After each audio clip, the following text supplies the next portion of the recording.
everywhere we went, we had to walk. We didn't even have a bicycle. We either rode horseback or walked. And if Dad worked the horses that day, and plowing corn or mowing hay or whatever it was, he wouldn't let us ride the horses. So we'd have to walk. But occasionally, if he hadn't worked them that day, we'd get to ride them to church, or maybe to a wiener roast, or some function they was having on a Friday or Saturday night. So Willard, he went down and asked these Walker girls about walking to church with him. Said, "Oh yeah, come on, we all going, we'll walk to church." So there'd been a few people in the community saying they'd heard a woman screaming. In the fall of the year, every fall, there was some people said that there was a panther that came through the country, came through that part of the country, and you could hear it maybe over here one night. The next night it'd be 2 or 3 miles on south, or next day it'd be 5 miles over a little bit further, and it'd just go from the north going south. Every summer it would come through there in the fall of the year. I never seen it. I don't know what it was, but I seen a track that looked like a big cat track. But my brother went to church with these girls. Church got out. They started walking home. They got up the road, probably a quarter or half a mile up the road from the church, and they heard this kind of a scream behind them.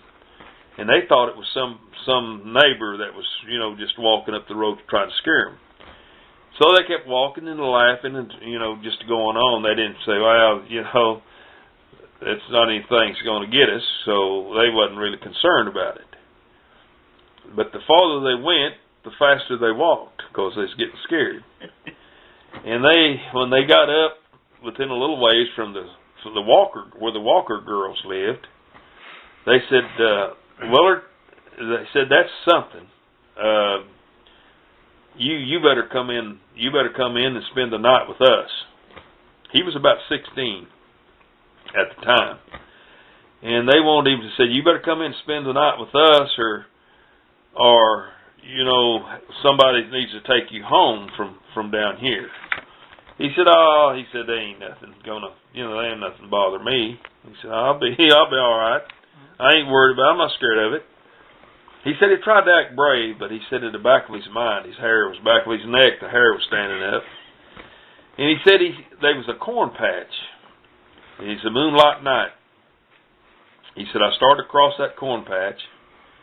He said, I got probably halfway across it, and it was probably 200 yards across that corn patch. And he said, it's uphill a little. And he said, I got to walking across that corn patch, and he said, I was hitting corn stalks every once in a while. And he said, but the moon, the clouds was moving, and he said, I could see real bright, and then I couldn't see nothing because the clouds would go over the moon. And he said, I got a little faster. Finally, he said, I got in a little trot. And he said, I stopped all at once, and he said, I looked back and listened. He said, I heard something hit the cornstalk back there, probably 75 yards or so behind me. And he said, I looked, and he said, what I saw, he said, was just it was shiny. He said it's black, but he said the moon shining on it made it look just kind of luminized, just kind of shiny. He said it was just black as coal. He said it, and he said it was just kind of, wasn't really running. He said it just walking fast. And he said, I went from a trot to a pretty good run. He said on the upper side of that corn patch was a fence. And he said there were two posts there about 3 foot apart. And he said, I put a hand on each post. And he said, I leaped over that fence. He said, didn't touch a wire. He said, and when I hit up there in the road, he said, I looked around, and he said, that thing was right on my heels. He said, I can't outrun it. he said it's too close. He said it was probably 75 yards behind me, but he said I stopped and I took out my pocket knife, and he said I can't outrun it. He said I got to. Here's where it's going to happen.